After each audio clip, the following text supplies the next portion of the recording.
Today, we're starting this sort of new unit for the class. So the first main unit, we had a kind of warm-up unit of a kind of 19th century legacy, as you probably remember.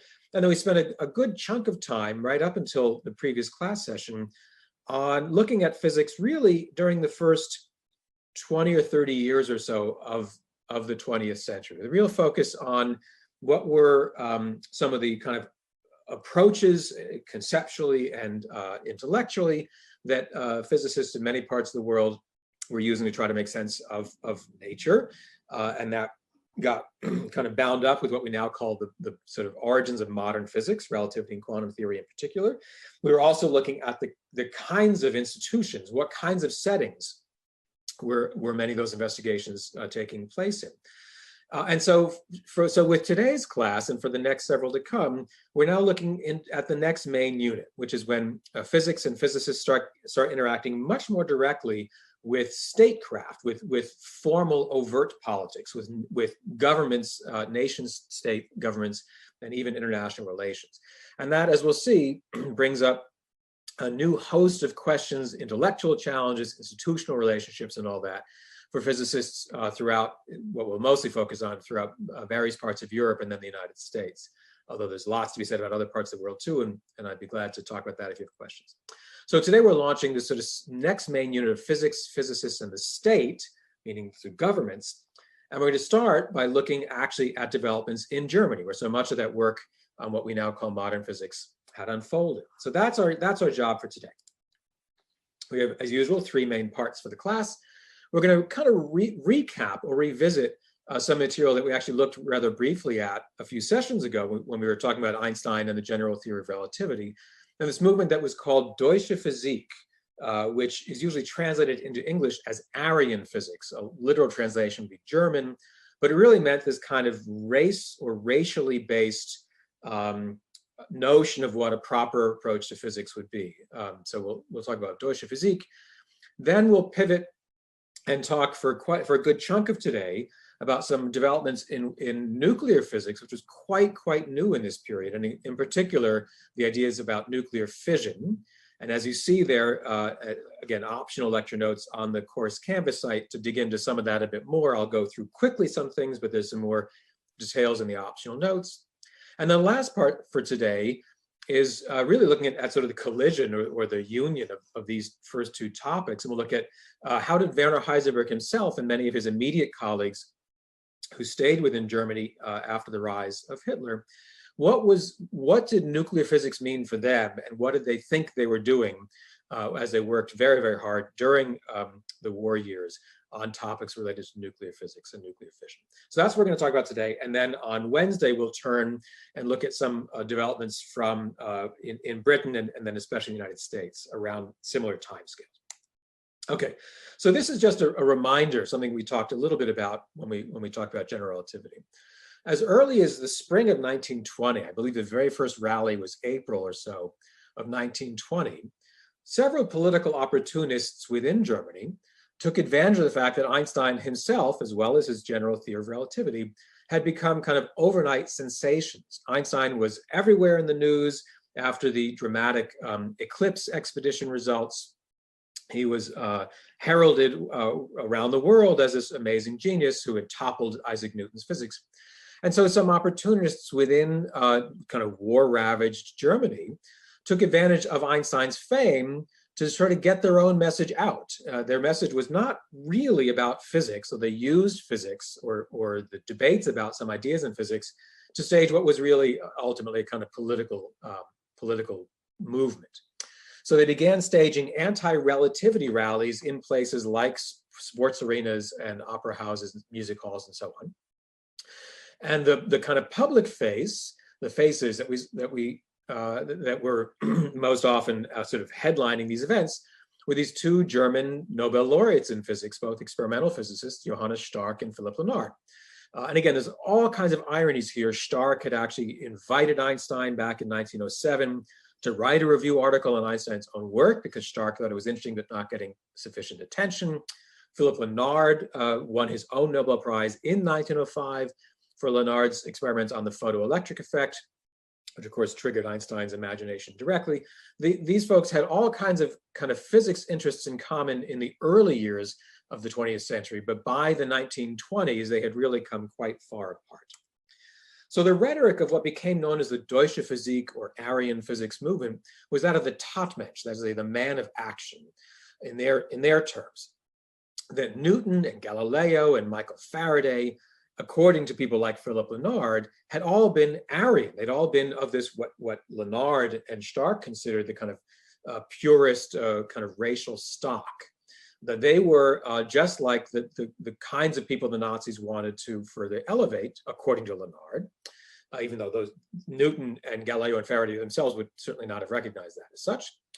And Lenard argued that these people, unlike people like Einstein, these older heroes of physics, had partaken in the same kind of active man of action kind of spirit as Adolf Hitler himself. Really quite striking to go back and read some of this material. And as I mentioned in the previous time, in one of Lenard's books from the 1940s, he would include these portraits of people like Isaac Newton, shown here, to try to make the point that these people did not have so-called Jewish features, that even literally the shape of their face, their nose, and these things proved, according to Lenard, that they were of sort of appropriate, pure racial stock, unlike the people that Lenard now was denigrating so vehemently. So the group began on the fringes. This was really a fringe effort starting in 1920. But just a little over a decade later, they had moved squarely into the center within Germany, especially after the Nazis achieved power in January of 1933. Again, as you may know, Adolf Hitler was elected Chancellor of Germany in late January of 33, and the entire Nazi party then began to kind of take over or be put in charge of a series of German government ministries. And so in particular, they took over things like the education ministry. As you may remember from early in class, in Germany in particular, especially after there was a single unified Germany, there was one sort of federal level, government level ministry that would place professors in basically every open slot within this kind of state-run university system. So the adherents of Deutsche Physik, who had begun as early as 1920, were suddenly basically in charge of things like every single professorial appointment in all the universities in Germany, of course, much beyond that as well. So Hitler's elected in January of 1933. By April of that year, very quickly, the Nazis had begun to implement so-called civil service laws. These were basically race-based requirements for people to hold government positions. And this included things like university faculty. These were state-run universities.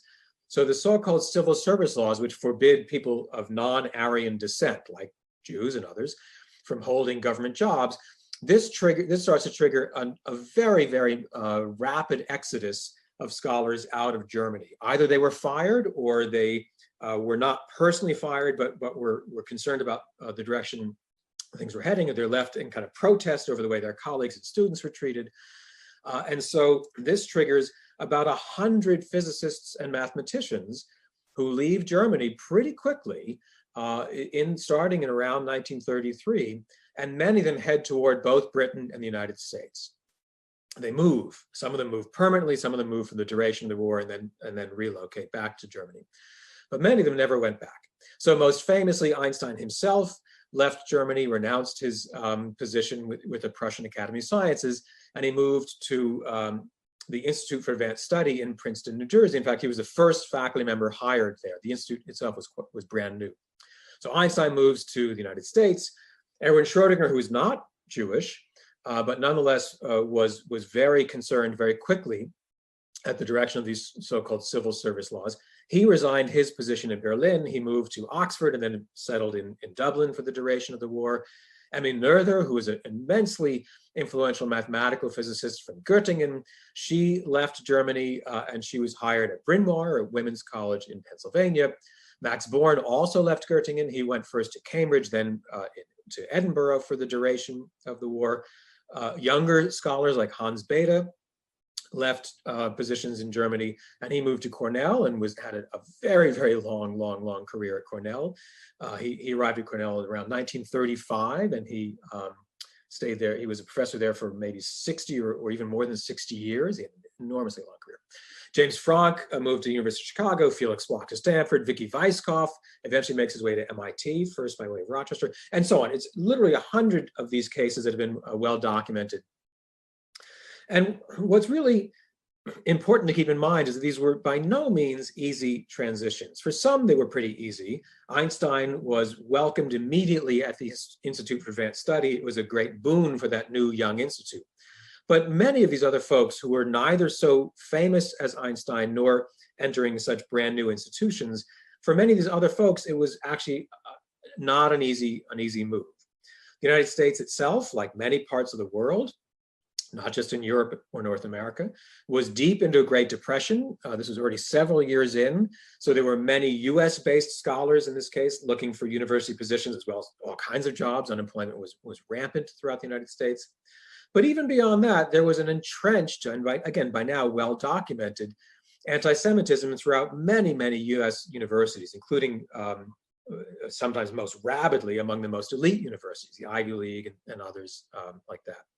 So that sometimes it was actually hard to place these people who were extremely eminent and already decorated in their fields, but many US universities balked or dragged their feet. An example of that involves Robert Oppenheimer, someone we'll be talking quite a lot about in the coming lectures. Oppenheimer was born in New York City. He wasn't someone who had to flee Germany, but when he was hired at Berkeley in 1929, before the rise of the Nazis, the department had to work extra hard to get him hired in a department that already had something like 60 faculty, a huge department, because the department already had one other person of Jewish background in the department. And so the department chair had to fight against the notion of having, quote unquote, too many Jews in a huge department by hiring this second one in. And that was even before you have this kind of exodus with the rise of the Nazis. Likewise, at Dartmouth College, my own alma mater, so I'm not picking on a stranger here. Again, once these sort of outflow began in the early 30s, correspondence has turned up that they were perfectly happy to bring in a refugee faculty candidate as long as the candidate, quote, shouldn't seem too Jewish. So there was a kind of entrenched anti-Semitism among even very, very elite, or especially very elite US universities. And that compounded the difficulties of placing some of these people many of whom had to flee under very dire circumstances. Okay, that's for the people who did leave after the rise of the Nazis. What about some who stayed behind? So within Germany, especially once the Nazis had taken over, Nazi officials, which included the German education ministry and beyond, began criticizing physicists who were not themselves of Jewish background, but who seemed to demonstrate what at least the Nazi officials considered insufficient loyalty to the regime. And one way that these folks supposedly demonstrated insufficient loyalty was that they continued to teach what was by that time branded so-called Jewish physics, which meant physics either by people who were of Jewish background, like relativity, or physics that struck some of these Deutsche Physik acolytes like Stark or Lenard as being somehow too mathematical, too abstract, too removed from kind of proper forms of reasoning. Often it was actually just more crude. Was that work done by someone who was Jewish? Then it's Jewish physics. Often it was just a simple conflation. This reached its real apogee. The real highlight or the highest point of this kind of attack occurred in 1937, so several years into the regime, when in fact the sort of acolytes of Deutsche Physik, who now had the ear of the German education ministry, they managed to block the appointment of Werner Heisenberg, who everyone within Germany and beyond Germany had just simply assumed would be appointed, would get a big promotion when his own main mentor retired. So you may remember from some lectures on so-called old quantum theory a few sessions ago, Arnold Sommerfeld was the kind of head professor, the ordinarius professor in Munich for theoretical physics. He trained an enormous number of gifted disciples, including Heisenberg, Wolfgang Pauli, Hans Bethe, just a huge list. And by this point, Heisenberg was clearly Sommerfeld's most famous, most accomplished student. Heisenberg had already received the Nobel Prize by this point for his work on quantum theory. Sommerfeld retired after a long career, and everyone just assumed, including Heisenberg himself, that the central ministry would simply appoint Heisenberg as the successor. Instead, the Deutsche Physik kind of ideologues organized a press campaign against Heisenberg, labeling him what was called a white Jew. And again, that was their term. They said that we know he's not personally of Jewish background, but he behaves in too friendly a manner in their reckoning. He was too supportive of things like Jewish physics because he kept teaching relativity, for example, in his classes. So they labeled him a white Jew and began a real kind of a press smear campaign in the Gestapo-controlled press. Things could really have gotten worse. In fact, there was a real concern that Heisenberg himself might have been sent off to a concentration camp, or certainly could have faced much worse treatment than only being denied a promotion. And what finally stopped the attack was that Heisenberg's mother interceded directly with a close family friend who happened to be the mother of Heinrich Himmler. Himmler is shown here in the circle. Himmler, by that point, was the chief of the SS, one of these paramilitary Nazi forces. Here's Himmler with Hitler and other Nazi officials just a few years before they kind of took over. So it was really kind of an accident of who knows who. Heisenberg's mother calling up the mother of Himmler because they had known each other when they were each younger, and basically said, "Can our boys get along?" It was quite extraordinary. It took that level of kind of backroom negotiations to make sure that not worse happened to Heisenberg than only getting passed over for a fancy promotion. Okay.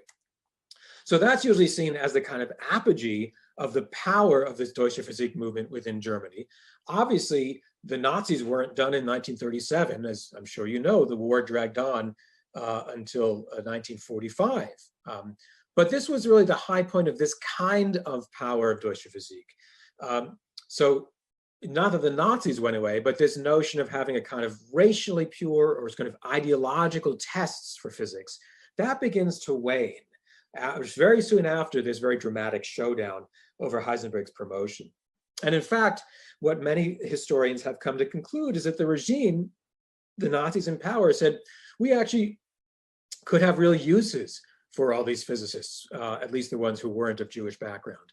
That physics might not be only associated with kind of philosophy or ideology or kind of political talking points, but there was something stirring which got even to the highest levels of the Nazi Party by the late 1930s, that maybe physics and physicists could be useful, could be manifestly useful to Nazi aims, and not merely something to be kind of policed as a kind of thought police.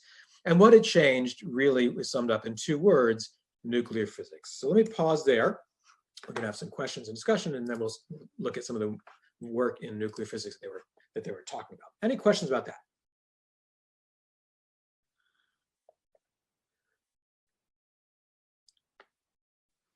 Had anyone heard that story before about Heisenberg and his mother and Himmler's mother? I just find that astonishing. Talk about small world networks. Nope. Okay. I'm happy to press on. We got a lot of juicy stuff we can talk about for nuclear physics, but if any questions come up about Deutsche Physik, of course, chime in. But if not, I think I'll press on. Okay. Obi, did you have a question? Was it? Oh, okay, okay. Yeah, if only somebody called Hitler's mom. Exactly. Can you imagine? Gary says, if all these remarkable physicists stayed in Germany, what would have been the results of war? Yeah, Gary, thank you. In fact, we'll be coming to that sort of it sets up much of the rest of today's class. Yes, Sulu says, if only been accepted at art school, meaning Hitler, not Heisenberg. So some of you may know Hitler was himself a kind of aspiring painter as a young person, and he felt slights at every turn, including that he was never admitted to his sort of hope for art school. The world was out to get him as far as he was concerned. Alex asked a very interesting question: why did Heisenberg stay behind? Very good. And again, we'll talk a bit about that, or that will come up in some of the themes in the next part. But as a preview, it's important to clarify, Heisenberg never ever joined the Nazi Party. He never expressed anything like a clear sympathy with the most kind of vile parts of the Nazi worldview. So I want to be very clear. On the other hand, Heisenberg was very, very patriotic. He was someone who had a deep, deep pride in a kind of longer view of German learning and German culture. And again, we'll come to that actually pretty soon. So he was a patriotic German and not a Nazi. And he believed, as many of his colleagues did, many German scientists stayed behind. He believed that the Nazis, he hoped in the early years, he believed that this would be a temporary aberration, that the Nazis were so counter to what Heisenberg himself considered the kind of highest points of German learning and German philosophy and German culture, that this would be a temporary kind of fever. The fever would break, the Nazis would be run out of town soon, he hoped or believed, and therefore there should be some kind of intellectual leaders who stayed behind to rebuild. So he thought there'd be a need for many smart, devoted Germans who weren't Nazis, but who were proud of the kind of longer heritage of German learning and culture. Think about all the composers and the poets, and they had this long list of which they were, very proud. So they thought they'd have to stick around because this Nazi thing was going to go away soon, they hoped, and then Germany would have to rebuild, and so it was a kind of patriotism rather than Nazism per se.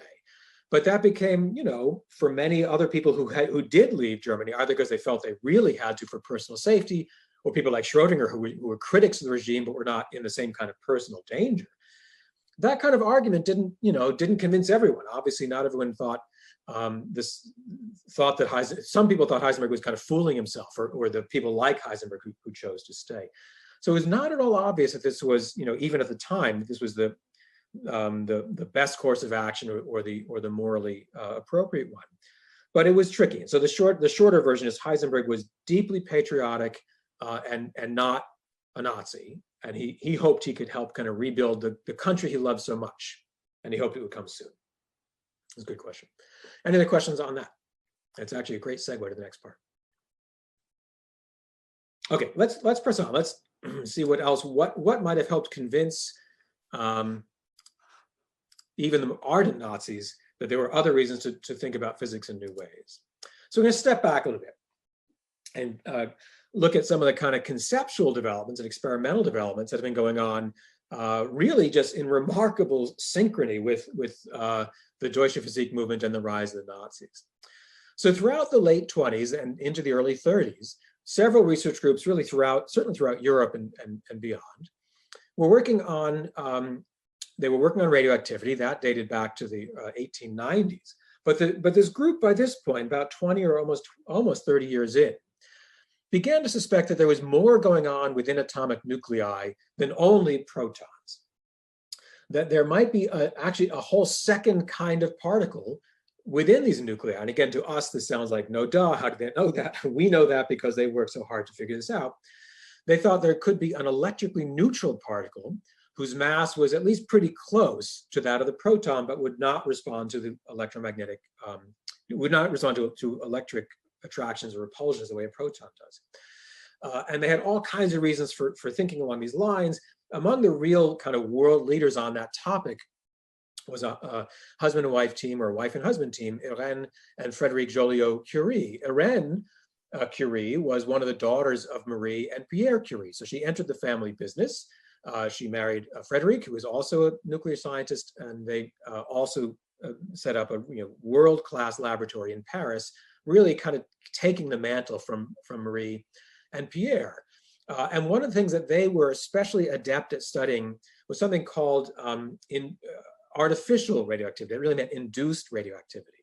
So Marie Curie and Pierre and members of their generation, even younger folks like Rutherford, they've been excited about natural emitters, substances that were radioactive without you having to do anything to them. They would emit these radiations, alpha particles, beta particles, gamma rays, sort of on their own because of some kind of natural radioactive properties. By this next generation, literally next generation, meaning the daughter, Irène, and Frédéric, they were wondering, could they actually create radioactivity or induce it by taking materials that were not on their own radioactive, irradiating them, having a radioactive source bombard them with radiations, alpha particles, beta particles, or whatever, and have that new target that they had shown this stuff onto, could that then become radioactive as well? That became known as artificial. It really means induced radioactivity. And this became sort of the next big frontier for trying to understand radioactivity in general, and by means of that, trying to get more clarity on the structure of atoms and nuclei. And as you see, Iran and Frederick shared the 1935 Nobel Prize in Chemistry for their work. They really had already become world leaders in that. Right, just a little bit before they won the prize, and they're already very clearly at the kind of the top of the game in that field. One of their colleagues, James Chadwick, who was in Britain, followed up on one of their suggestions. And in fact, he basically redid an experiment that the Joliot-Curies had done almost exactly, but he thought they weren't quite interpreting it quite right. So he wanted to zoom in on this. So Chadwick had been a student of Ernest Rutherford's at Manchester, and by this point was himself now a more senior researcher at the Cavendish back in Cambridge. So this again really was an experimental design almost entirely coming from Iran and Frederic Joliot-Curie, but Chadwick gave it a little tweak to try to clarify some things. The idea was to take one of these natural radioactive sources, in this case polonium, that's what was called an alpha emitter. So all on its own, polonium will be radioactive, and its form of emission is alpha particles. So then they would shine the alpha particles onto a target, a block of beryllium, and then some different kind of radiation would come out. They had now induced radioactivity. Beryllium on its own was not radioactive. They could induce a radioactive kind of response by irradiating it with alpha particles. Some as yet unknown stuff came out. They could then, Chadwick's idea was to shine that onto paraffin wax, a very hydrogen-rich substance, each atom of which is very, very lightweight. And then protons came out, and then he could measure basically the kind of stopping power of those protons.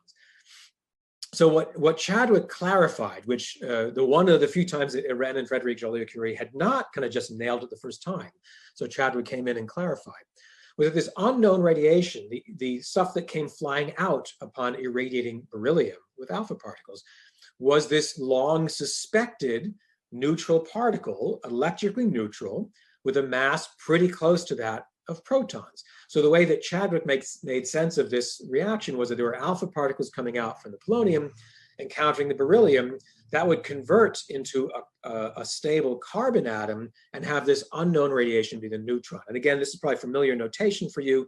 The subscript number here is what's called the atomic number. That just counts the number of protons. The placement of any of these items on the periodic table is determined by the number of protons in the nucleus. And the superscript, the raised number, is the atomic mass. So how many basically proton masses worth did that item weigh? So an alpha particle has 2 units of electric charge, twice the charge of the proton, but is 4 times as heavy as a proton, beryllium, carbon, so on. So the neutron would have had no electric charge. It had 0 times the charge of a proton, but had about the same mass as a proton. And that's what Chadwick finally clarified, in part because of the paraffin here. He was able to have the particles of this unknown radiation collide, basically have 2-body collisions with the very proton-rich targets in the paraffin, and then he could measure the energy with which the protons came out with a kind of stopping power, much like we saw, say, Lenard do for the photoelectric effect. So with that, he could infer that each individual particle coming out here had a mass pretty similar to that of the protons because of the recoil pattern. And that's when the first kind of really compelling empirical evidence for this new thing in the nucleus called the neutron, that really was introduced. And so Chadwick's work was also recognized very, very quickly. So in the year that the Joliot-Curies shared the Nobel Prize in Chemistry, Chadwick won that same year the Nobel Prize in Physics. This was capturing people's attention right away. Among those people whose attention it captured right away was Enrico Fermi, another, at this point, still pretty young full professor in Rome. Fermi was very eager to get the Rome group kind of on the map. Everyone was kind of jealous of Paris and the Cavendish and some of these other centers of research. And Fermi thought it was time to get his group really up to the same kind of quality. So Fermi had just only recently been made a full professor and given a kind of research lab, well-funded group in Rome. And he realized that neutrons, unlike alpha particles, because the neutrons are electrically neutral, they might be able to do even more effective induced radioactive reactions because you're not going to have a kind of electrostatic repulsion of the alpha particle with its positive charge, getting repelled by the target it's trying to strike, like the positively charged nucleus of a target substance. So the neutron, since it had no electric charge, Fermi realized could maybe be an even better inducer of these nuclear reactions because it can somehow get perhaps even closer into the action, so to speak, without suffering that Coulomb repulsion. So he and his group were very, very methodical, and they basically tried to get purified elemental sources of almost every single element on the periodic table, starting practically with hydrogen and helium, starting very, very early on, certainly beryllium, and marching just one by one up every single known chemical element, or as many of them as they could. They got to the very end of the known chart. They got up to uranium, which was at the time the heaviest known, most massive element on the periodic table, the one with the largest number of protons in its nucleus, atomic number 92. And they would do the same trick. They would irradiate purified samples of each of these elements, including uranium, with a source of neutrons. And they would often, not every time, but often they would be able to induce radioactivity, much as the Joliot-Curies had been doing, and they could measure the response with Geiger counters and all the rest. What Fermi found was they got especially strong reaction rates. They would really get this uranium to start acting like a radioactive material when Fermi placed a block of paraffin, this lightweight wax, between the neutron and the uranium target. So now with Chadwick, the paraffin was to kind of to interact with the neutrons that came flying out after the neutrons had already come from a target. Now Fermi places the paraffin wax between the source of neutrons and, in this case, say the uranium target. So what the Rome group assumed they were measuring, and you can see this in this one of the whole series of papers that they published, this one by Fermi himself, others had about 5 or 6 co-authors. They thought they actually had made new elements. They thought they had gone beyond the then highest known atomic number. As you see that here, his paper in Nature was the possible production of elements of atomic number higher than 92, meaning atomic number beyond uranium. So they thought what they were doing was taking a uranium target, so each atom which had 92 protons, a total mass of 238.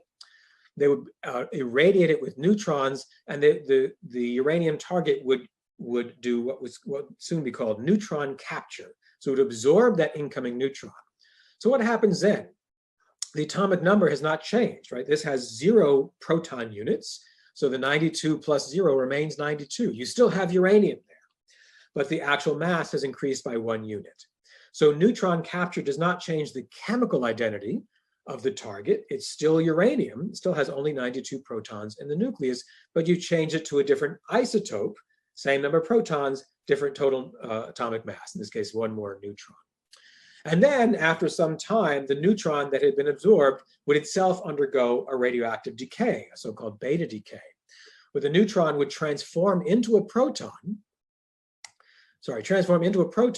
and then a beta ray, an electron, would come flying out. It was actually Fermi who built upon suggestions by people like Wolfgang Pauli, saying that actually it has to be more than just a beta decay to get the sort of energy momentum to balance, to work out. So an electron and some as yet unseen extra particle that they eventually called the neutrino, now we call it an antineutrino, stuff comes flying out. The main thing is that the neutron transformed into a proton. So now inside that nucleus, you have 92 plus 1 protons. You've actually possibly made an element that's chemically distinct from uranium. You've actually pushed it up 1 place on the periodic table, because now it seems to have a total of 93 protons. And yet, since the proton and neutron have basically the same mass, the atomic mass stays the same. So the idea was Fermi and his group were convinced they had conducted neutron capture followed by beta decay. They thought they had produced the first transuranic element. This would eventually be called Neptunium. Just like in the solar system, the planet Neptune is the first planet beyond Uranus. This would be the first element beyond uranium.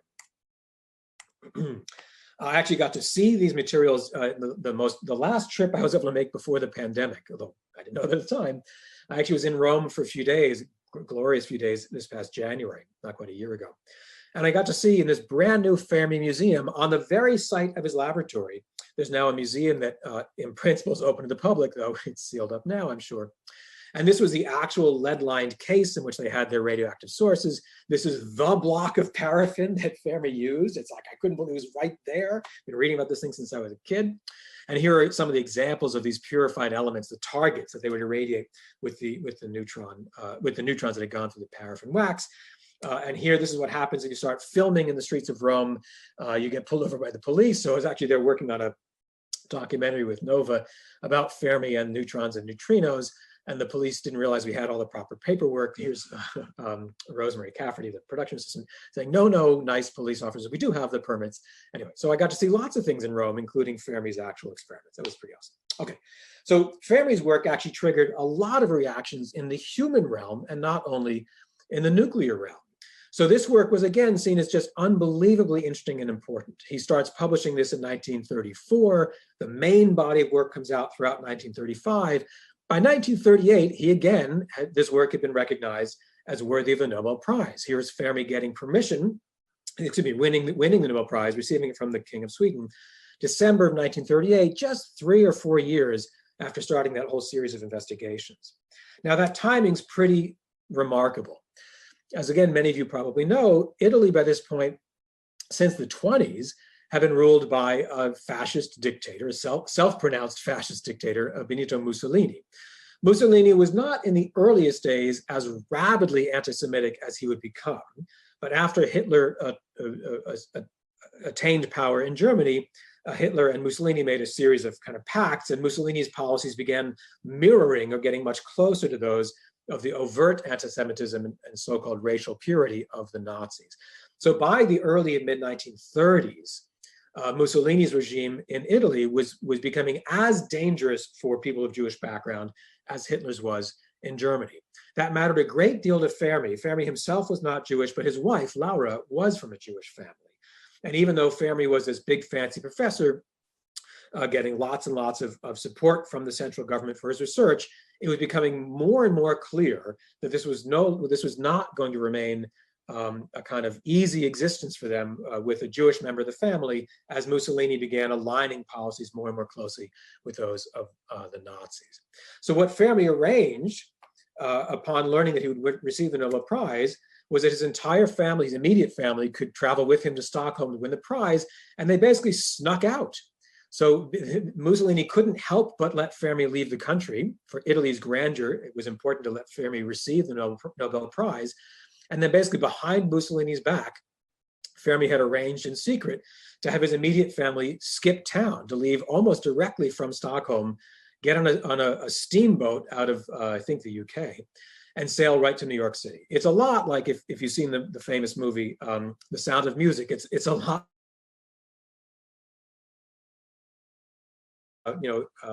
ceremony full of fanfare and just escaped. And so Fermi and his immediate family moved and resettled for a time in New York City.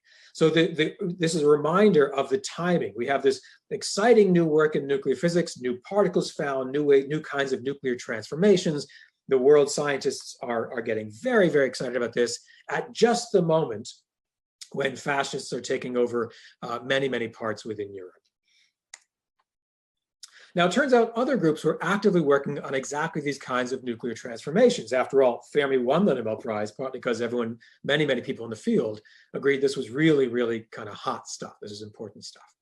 So many groups were working on either replicating Fermi's series of experiments with his neutron capture, or trying to irradiate other sources, find other isotopes, and possibly even new elements. And one of the most active in this group was a team based in Berlin. What's really interesting about this Berlin group is that they were explicitly multidisciplinary, even more so, certainly more so than Fermi's group, even arguably more than the Joliot-Curies, or similar at least to them. So the group included a theoretical physicist, Lise Meitner, as well as 2 very accomplished nuclear chemists, Otto Hahn and Fritz Strassmann. And for today's readings, we have an excerpt that's drawn from this really quite amazing biography of Meitner by Ruth Lewin Syme. Again, for those of you who might be interested, I can't recommend this book highly enough. I just think this book is gripping and moving and beautifully written. Syme's biography of Meitner. So I couldn't assign the whole book, but I do encourage you to read even more from Syme's biography if you have the time. There's a little taste of an article that Ruth wrote with some colleagues in Physics Today, and then a kind of short piece inspired by her book by the very talented science writer, Maria Popova. But I think there's sort of no substitute for this biography. Meitner, I think, is just endlessly fascinating. So what do we learn from Syme's biography? Lisa Meitner grew up in a Jewish family in Austria. And she was therefore only allowed to attend formal school until age 14. At that point, the rules in the late years of the Habsburg Empire, girls couldn't even finish high school. They weren't allowed to finish high school. They could go to school through age 14. And during Meitner's kind of later teenage years, there was a series of reforms, nationwide reforms in Austria that actually relaxed those rules. So then Meitner rushed through all the years she'd missed of the remaining years of what would have been a standard high school curriculum, mostly through self-study. She finished high school effectively in a few months, and then even more astonishing, passed the entrance exam to study physics at the very elite University of Vienna, which otherwise would never have been allowed to her until these reforms had come in place. So she then studied very hard, and she was among the first women anywhere to earn not just an undergraduate degree, but actually a full PhD in physics. She earned her PhD in 1905, and then she very quickly began to collaborate with Otto Hahn in Berlin. She had a few short-term kind of fellowships, and then eventually was sort of hired in Berlin. She was allowed to work with him. Hahn was glad to work with her, but she was only allowed to go into the basement of this institute in Berlin because women were literally not allowed into the main institute. Not just that there weren't like women's restrooms, they weren't allowed on the first, second, third floor. So Hahn, to accommodate this very, very brilliant colleague, agreed to work in what was essentially a kind of shop, a kind of woodworking shop in the basement of the otherwise very fancy institute in Berlin. And that's how the collaboration started. Meitner as a young and upcoming theoretical physicist, and Hahn as an accomplished chemist. And here they are many years later working in their lab together in the later 30s.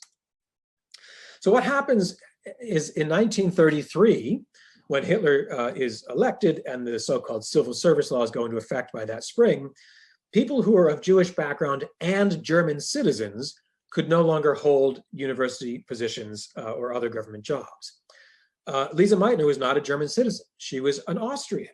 So it's quite astonishing that she was Jewish. Everyone knew she was Jewish, and she was able to keep her job because according to these new laws, they didn't apply to her. They applied to German citizens of Jewish background. That changed in the spring of 1938, or beginning in the spring of 38, because again, as some of you may know, by that point, there was what is called the Anschluss, which is when Nazis welcomed it. But in any case, Austria became sort of absorbed within the Nazi Reich. So now Austria, and therefore Austrians, were subject to the kind of German laws, including these so-called civil service laws, these anti-Jewish employment laws. So only in late spring, early summer 1938, rather than spring of 1933, was Meitner no longer entitled, according to these new laws, to keep her job. So she actually had to flee in a hurry several years after this kind of exodus had begun. So Meitner actually got a temporary position in Stockholm. She was able to flee to Sweden. And in the meantime, Hahn and Strassmann in their Berlin laboratory continued these neutron bombardment experiments, again, doing just like what the Fermi group had gotten so famous for. They redid Fermi's experiments multiple times, even to the day at which Fermi was literally shaking the king's hand and receiving his Nobel Prize, right, throughout the month of December. But unlike Fermi and unlike the Nobel Committee, Hahn and Strassmann concluded that neither Fermi nor they in their own lab had actually produced these elements beyond uranium. So literally while Fermi was receiving the prize for having made transuranic elements, Hahn and Strassmann convinced themselves that no, he didn't, and neither had they. So this is an example of a periodic table from 1938. You can see it ends at uranium. So whereas Fermi and the Nobel Committee and all the experts, nearly all the experts, there were a few detractors, but nearly all the experts had assumed that Fermi had nudged these nuclei up by one or maybe two places here beyond uranium. What Hahn and Strassmann kind of grudgingly conclude, using their chemists' knowledge, not the notion as physicists, is in fact the uranium target had been split. It hadn't been nudged to one step larger, one step beyond uranium on the periodic table. It had actually broken into two much smaller pieces. midway down the periodic table into, for example, a barium fragment and a krypton fragment, where again, the atomic number would add up. You had 92 protons to start, you have 92 protons at the end, but not by having made one slightly larger blob of, say, neptunium or some transuranic, but in fact by splitting that initial target nucleus into two much smaller pieces. And they wrote this up in December. It was published almost immediately in some Prussian Academy publications in January of 1939. And they conclude this with this very famous closing. They say, as chemists, we must actually say the new particles that result, the products after this reaction, behave like, do not behave like radium, but in fact like barium. In other words, it looks like they really had been knocked all the way down here, not in the vicinity of uranium. So as chemists, we say we found barium. As nuclear physicists, we cannot make this conclusion, which is in conflict with all experience in nuclear physics. There was no known nuclear transformation to date, after 40 years of studying such things, in which there had been that large a leap, either up or down the periodic table. And I talk a bit more about this in the optional lecture notes. All the known transformations, alpha decay would knock you down 2 places, beta decay bring you up. You would be moving 1 or 2 places in your immediate vicinity, not sort of halfway down the table. So while she was now on the run, she had just arrived at a kind of temporary position in Stockholm, Meitner received an update from Otto Hahn about these latest experiments, indicating the presence of barium, which again, to emphasize, Hahn and Strassmann as chemists knew how to do proper chemical analyses to test for barium, and they were more and more convinced that's what was there. So Meitner gets the update from Hahn. She has a little break with her nephew, another theoretical physicist, Otto Robert Frisch. He often went just by Robert. Frisch was actually at this point a postdoc in Copenhagen, so he's also in Scandinavia. He was able to come see his aunt. They had a few days together outside of Stockholm in a little ski vacation, cross-country skiing. And it's while there that Meitner had just received this letter from Hahn. Frisch comes and they spend the day talking about how Hahn and Strassmann's results could possibly be true. And while away from any kind of workspace, well, literally spending the day out in the woods, snow-covered woods, they work out the first ever physical model of nuclear fission. It's quite extraordinary. And again, there's plenty more in the optional notes to spell this out in more detail. They began to argue, or to convince themselves, that slow neutrons were the key. That, remember, Fermi was finding increased reaction rates when we put that block of paraffin, that wax, between the neutrons and the target uranium. And they argue that that must have been because the paraffin was slowing down the neutrons. There'd be enough scattering and recoil that the neutrons that made it through the paraffin would have lost a significant amount of energy from having scattered off an object of comparable size. And so they should be slowed down by their travel through that moderator, through that system, through that material that would slow down their kinetic energy. And then Meitner and Frisch, unlike Fermi at first, Meitner and Frisch realized, well, if the momentum of these neutrons has been reduced, then the quantum-like behavior should have been exaggerated. If you go back to the de Broglie wavelength, remember we saw this inherent waviness associated quantum mechanically with any solid matter.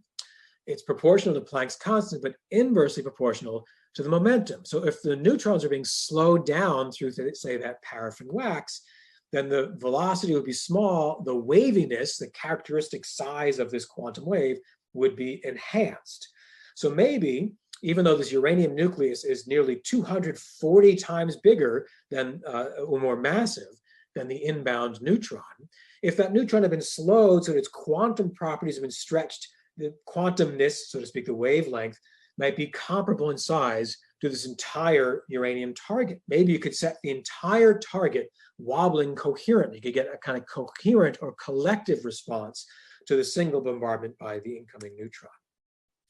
And they begin, again, working out this kind of picture that this neutron might be like a kind of liquid drop. That was a model that Niels Bohr himself had been working out for a while. This kind of barely stable equilibrium between a kind of surface tension keeping it together and a volume pressure that would work against the surface tension. And there might be just a balancing point when you get to very large nuclei like uranium. So once this kind of stretched out, slowed neutron encounters the nucleus, it gets at the whole drop wobbling.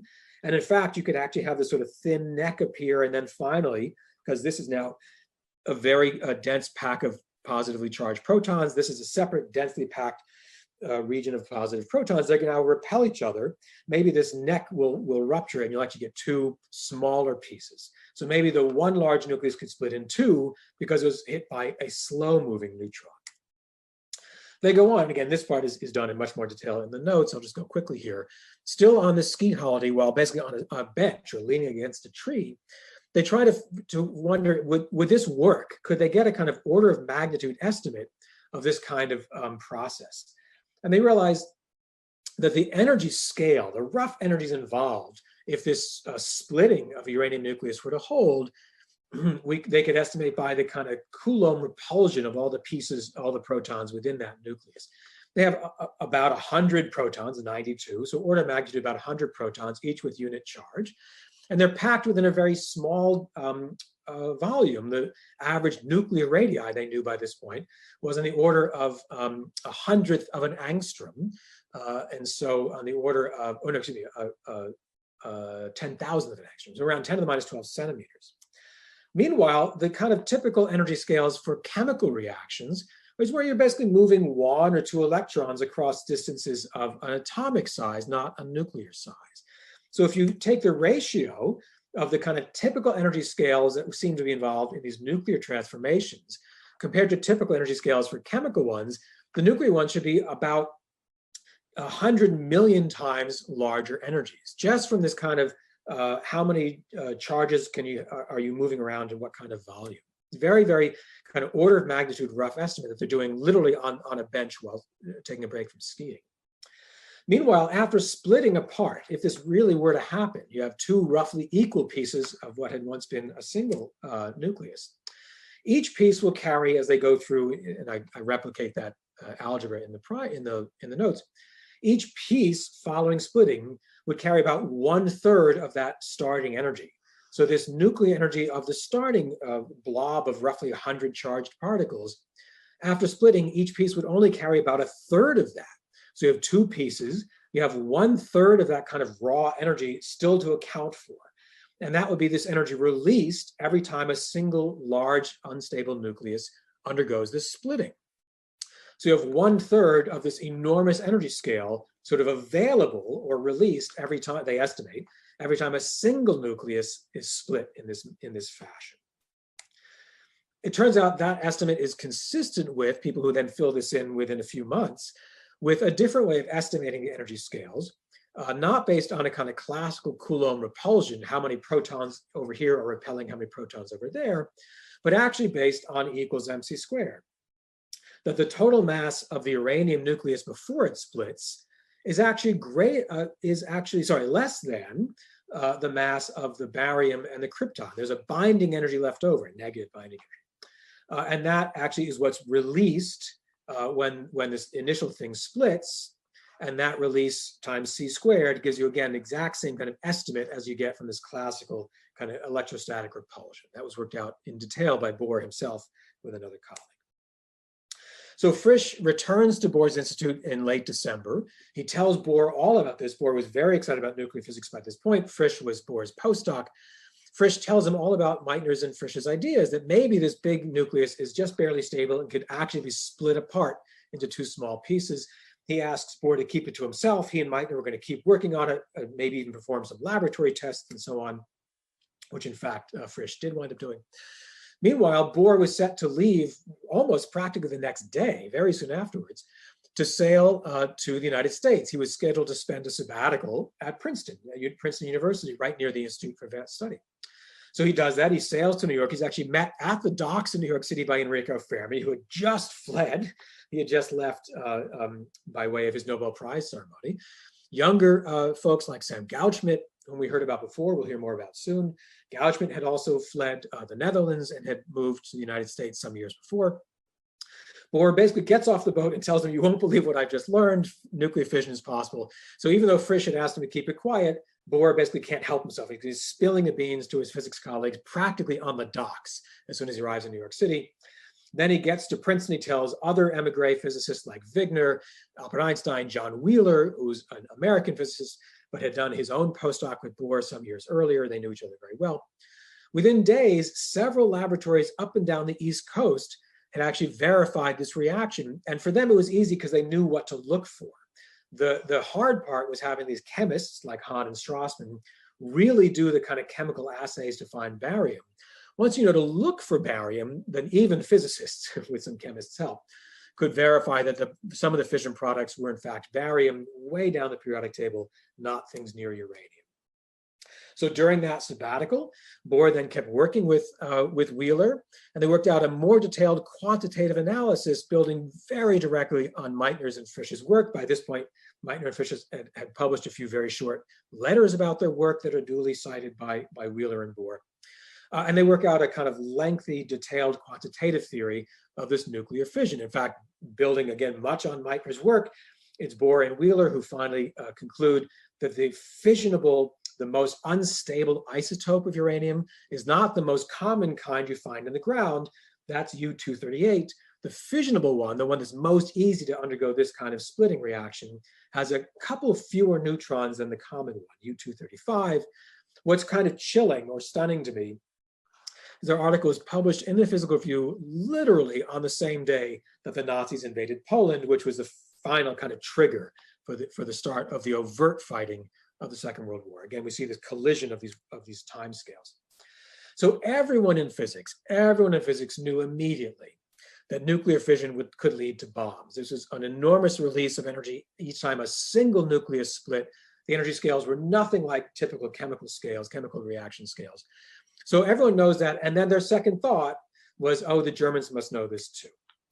After all, fission had been identified in a Berlin laboratory, and as we were just saying a few minutes ago, although many researchers fled Nazi Germany, it still retained some of the world's leading experts in nuclear physics or nuclear science more broadly. Heisenberg, as we said, had stayed behind, Otto Hahn, Hans Geiger, who invented the Geiger counter, Walter Bothe, Max Planck, Max von Laue. I mean, a long list of these folks and were still in Germany, let alone at the forefront of laboratory tests of these things. So again, just to give a sense of how rapidly these things were all kind of colliding, the conceptual work, the laboratory work around these new kinds of nuclear transformations, and the headlong rush into a world-spanning war. So I mentioned the Anschluss, where the Nazis basically absorb Austria. That was in March of 38. By December 38, we have these developments of Hahn and Strassmann identifying barium, Meitner and Frisch working out the first real physical explanation. Bohr arrives in New York City. That spring, the Nazis then occupy Czechoslovakia. Then Poland is what finally triggers the announcements, the declarations of war by many other countries. So within days of the invasion of Poland, Britain, France, Australia, New Zealand, and Canada, notably not the United States, but many of these other countries explicitly declare war against Germany. The Soviet Union invades Poland soon after that. This is all happening at essentially the same time. What's also happening is that in many, many of these countries, on multiple sides, multiple fronts of what would become the actual warring parties, physicists are consulting with government officials to say there could be a vastly new type of weapon based on these nuclear transformations. So this is just a handful of these, again, happening with kind of lightning speed. As we now know, as early as April 1939, barely 4 months after the very first indication from Hahn and Strassmann that nuclear fission could happen, the German Reich Ministry of Education started holding secret meetings on military applications of nuclear fission, meaning weapons. They were beginning to be briefed about the possibility of nuclear bombs, and they began banning the export of uranium. They figured they need a lot of this fissionable material. That same month, it was much less well known. Other historians have by now documented it quite clearly. The Japanese government began its own secret nuclear weapons project. It was codenamed NI. I'm not sure what that stands for. This, unlike the German one, was really underfunded. It was not seen as a high priority for the current war. In fact, what it turned out to be mostly was a kind of way for senior physicists to keep younger physicists out of direct fighting. It was kind of like you could, instead of being drafted, you could do some research, is more or less how it functioned. But there was a formal Japanese nuclear weapons project founded as early as April 1939. Very soon after that, Britain starts considering nuclear weapons. and they began ramping up, especially after Robert Frisch, who then had moved, once the Nazis took over Denmark, he was no longer safe there, so he resettled in Britain, as did Rudolf Peierls, who had to leave Germany. They compiled a top secret memo to the British government, again saying not only are nuclear weapons possible, but you only need a little bit, comparatively little bit of this fissionable, this rare isotope of uranium. They actually, as we now know, underestimated how little fissionable uranium you'd need. So it looked even closer to being feasible and convinced the British government to start real efforts. And at that same time in the Soviet Union, another physicist, Igor Kurchatov, starts informing the Soviet government about nuclear weapons and so on. Much like in Japan, in the Soviet Union, we now know this was a low priority at first, but nonetheless was a formal project. And then again, perhaps most famously in the United States, Einstein himself really signed a letter. He didn't compose this letter. Some of his emigre friends and colleagues in physics wrote the letter in hopes that Einstein would sign it, and he did. They convinced him to. He wrote a letter directly to President Franklin Roosevelt. By this point, Einstein was such a worldwide celebrity, they had channels to get this literally into the hands of the President of the United States. And you can see the letter here. You can Google it, find the text, where Einstein basically says, I've recently come to learn this nuclear fission thing is possible. I've also learned that Germany is now kind of hoarding uranium. This could be a very serious development. All these folks recognized very quickly that nuclear fission could have very immediate worldly effects. So I see Obi asked, how do they contain the heat of a reaction? Obi asked about the nuclear fission. Good. What's important to recognize is that these very earliest experiments were never leading to anything like what we would now call a chain reaction. We'll talk more about this actually in the next class. So they were never getting unlimited numbers of nuclei to undergo fission. Thank goodness, they would have blown up the laboratory.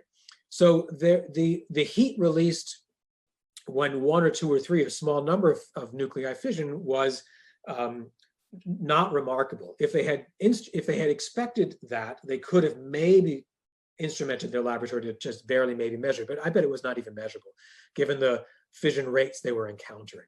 We'll see, of course, soon that no longer becomes true when these reactions get scaled up. But that's more, we'll talk more about that in Wednesday's class. Yabo asks, why did Chadwick win the Nobel Prize for Physics as opposed to chemistry? Good. In the reading by Crawford Simon Walker, they identified one reason it was denied the Nobel Prize was that radioactivity was considered a chemistry project. Yabo, thanks, it's a great point. So I think the reason that Chadwick won the Nobel Prize in Physics was because he was identifying a new physical particle. I mean, what he was credited with, the reason they thought this work was so important was not only that he was dealing with radioactivity, which was actually winning prizes both in physics and in chemistry. Marie Curie's first prize was actually in physics and then in chemistry, or vice versa. She wound up winning it both. But for Chadwick, it was actually identifying a new physical particle, which I think was then kind of seen as a kind of physics domain, more or less, as opposed to the kind of chemical transmutations or the transitions in the identities of chemical elements, like what the Joliot-Curies were doing, and they indeed won the prize in chemistry here. But I mean, the question is a good one. It points to a larger theme. There was an awfully fuzzy line then as now, but especially then, what we count as chemistry versus physics often could become kind of political. I mean, in the sense that the very small circle of members of the Royal Swedish Academy of Sciences that decided these things, they could frankly push one way or the other based on other motives. Did they not want to give a prize to one person or often a representative of some country? We get very nationalistic. Don't honor this country, do honor that. They could frankly kind of bend the rules or move that boundary to suit many kinds of purposes. So it was not like there were clear criteria separating, say, what would count as a physics prize versus chemistry. And there's a lot of evidence, including from the first author of that article, Elizabeth Crawford, was really immersed in the Nobel Prize archives for much of her career. So much of this we learned from Crawford's work. So it's a good point. But I think for Chadwick, the argument would have been he found a new kind of piece of matter, a new piece of nature. And that, I think, struck him as being more like the other physics prizes. Very good. Other questions about that? Any of the nuclear physics concepts, or again, this kind of amazing, we might call it a tight coupling between events in various laboratories and kind of physicist networks, who's writing to whom, who's taking a steamer ship to where. with these kind of worldly geopolitical shifts. It's an amazing conjunction.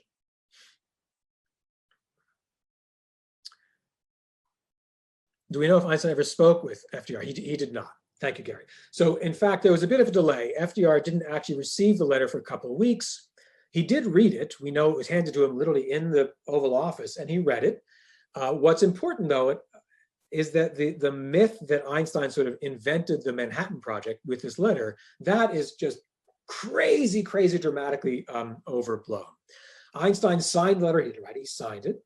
He thought it was important, and he was glad to have some intermediary get it to FDR where it was delayed and had almost no impact. And so we'll talk more about this actually in Wednesday's class. There was a little kind of study group that was put together a few months after Einstein's letter was received, certainly not only because of Einstein's letter. By that point, other science advisors had the ear of Roosevelt and said, this really does look like it's worth paying attention to. The British were already now much more engaged as well after the Frisch-Peierls memo. So there were many reasons for the US federal government to begin paying a little attention. We'll see they paid actually a little attention to questions about uranium and fission and weapons around the time of Einstein's letter, but not only because of Einstein's letter. And then we'll see in some more detail on Wednesday that the real kind of ramp up came only quite a bit with quite a bit more of a delay. So Einstein never spoke directly with FDR about this, and he never followed up. He wrote it, he signed the letter, and then and that was that.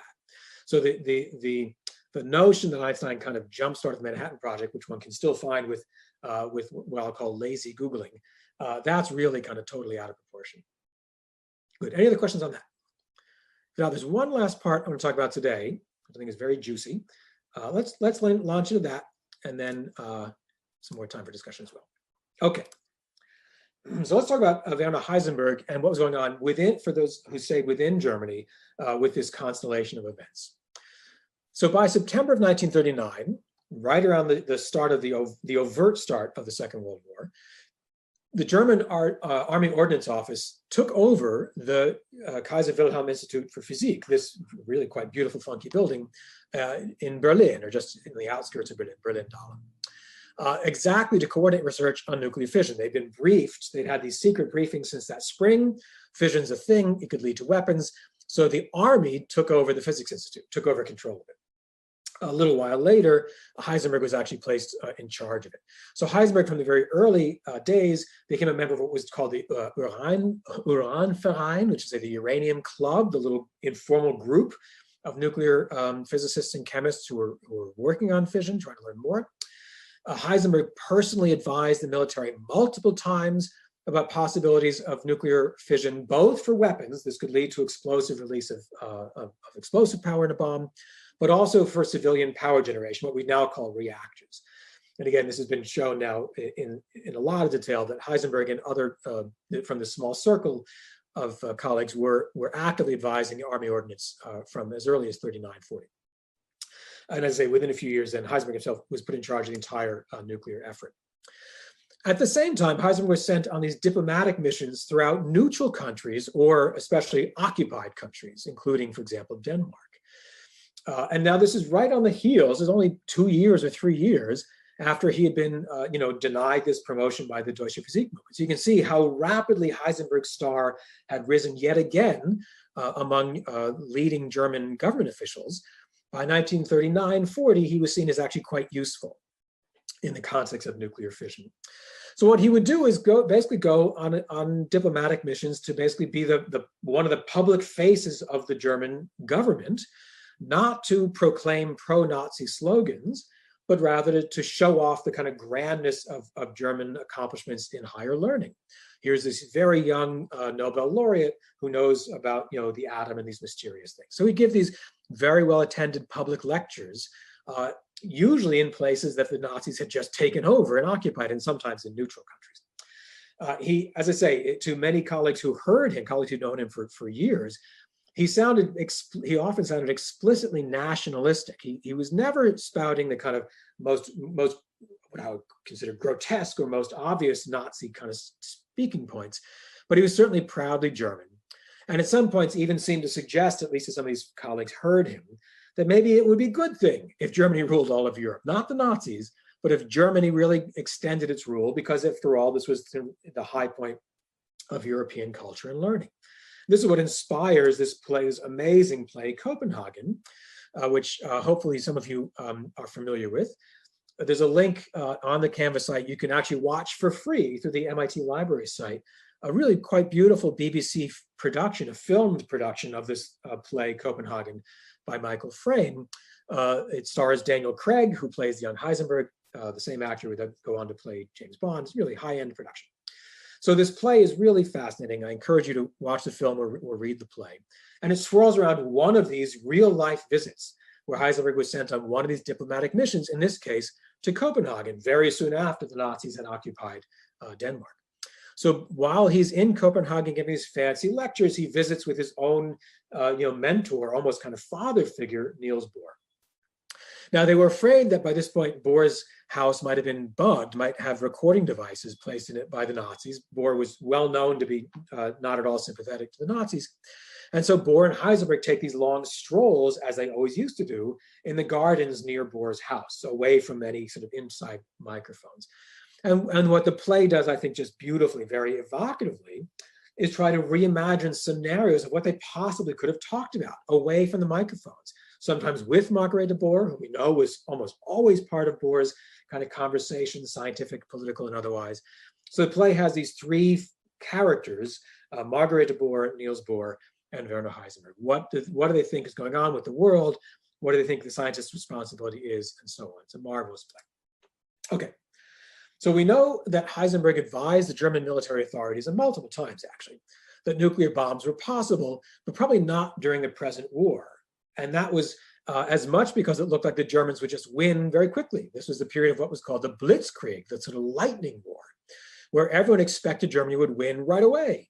They invaded Poland on September 1st, 1939. Everyone figured the war would be over within a year or two because it was started going so well. Very few, the Nazis suffered very few setbacks militarily once open warfare had started. But the authorities nonetheless saw a future promise for this kind of weapon. They were imagining, remember, a 1,000-year Reich. They had a long view.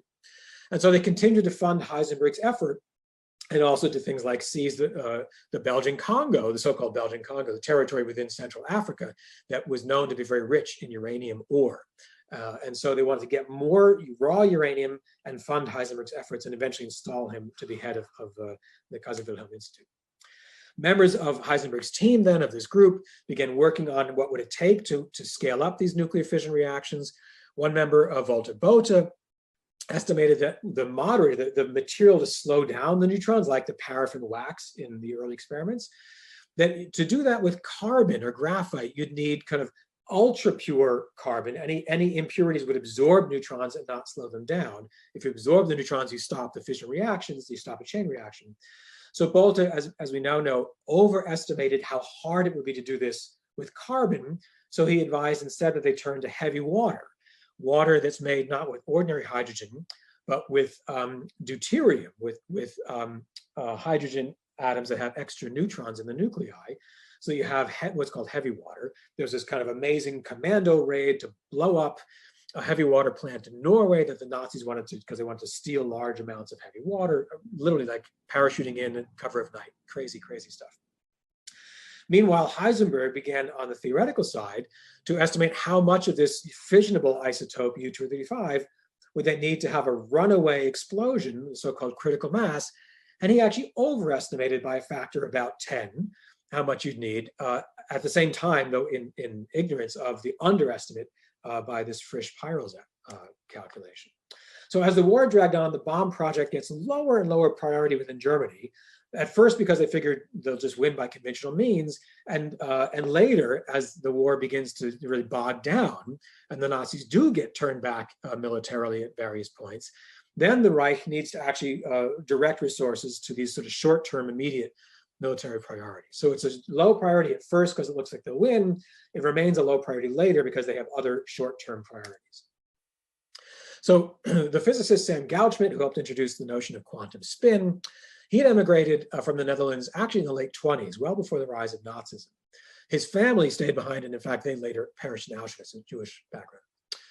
He led the Allied reconnaissance missions inside Germany to learn about this German, the Nazi nuclear effort, and to literally kidnap German nuclear scientists before they could flee to either the Soviets or anywhere else. This was happening before the end of the Second World War. There's other crazy stories. A pro baseball player named Mo Berg, this really happened, was basically drafted into what would become the CIA. It was the Office of Strategic Services at the time in the United States. He spoke German. He was sent to neutral countries near Germany, like Switzerland, to listen to these public lectures by Heisenberg. With the baseball player was armed with a pistol. He was basically an amateur spy.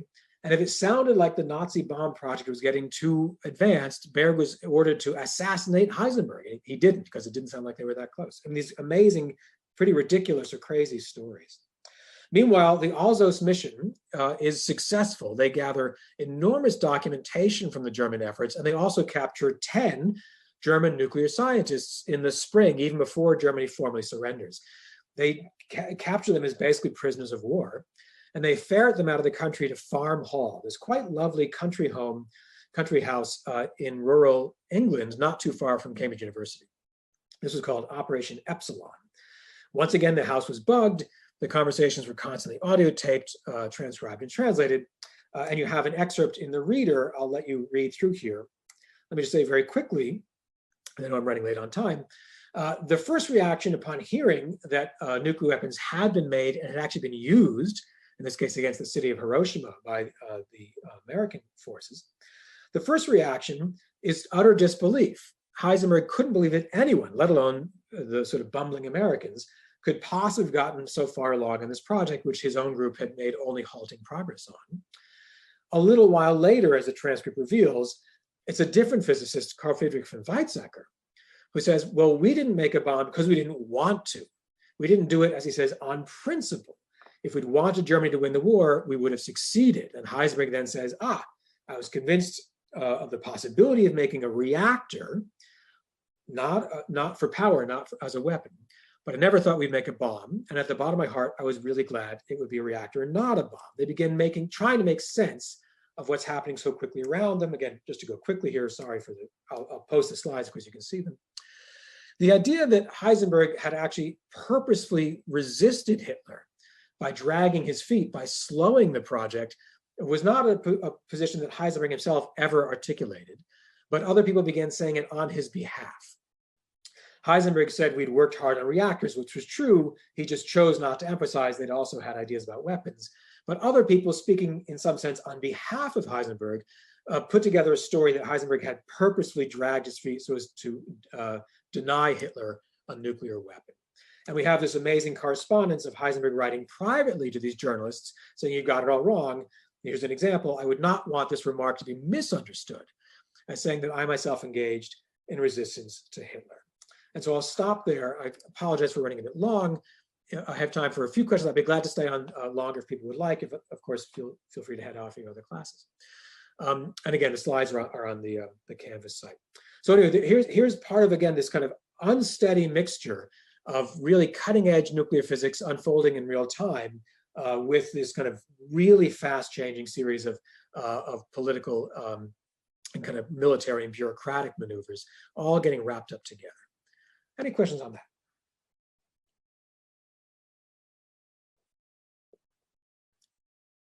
So I encourage you to go back to the Operation Epsilon excerpts. We do have the excerpts of the actual Farm Hall transcripts, which I put on the Canvas site, including that the fateful day of August 6th, the reactions to the BBC reports of the bombing of Hiroshima. And lots more to talk about that as well. We'll see some hints of this in the documentary film. We can talk more in our informal discussion next week. And in the meantime, we'll pick up this story then on Wednesday with what does some of the physicists outside of Germany do with these same set of ideas about nuclear fission and weapons prospects. So we'll talk more about Allied efforts during the Second World War on Wednesday. So sorry for running long. Stay well. Good luck with paper 2, and I'll see you soon. Bye, everyone.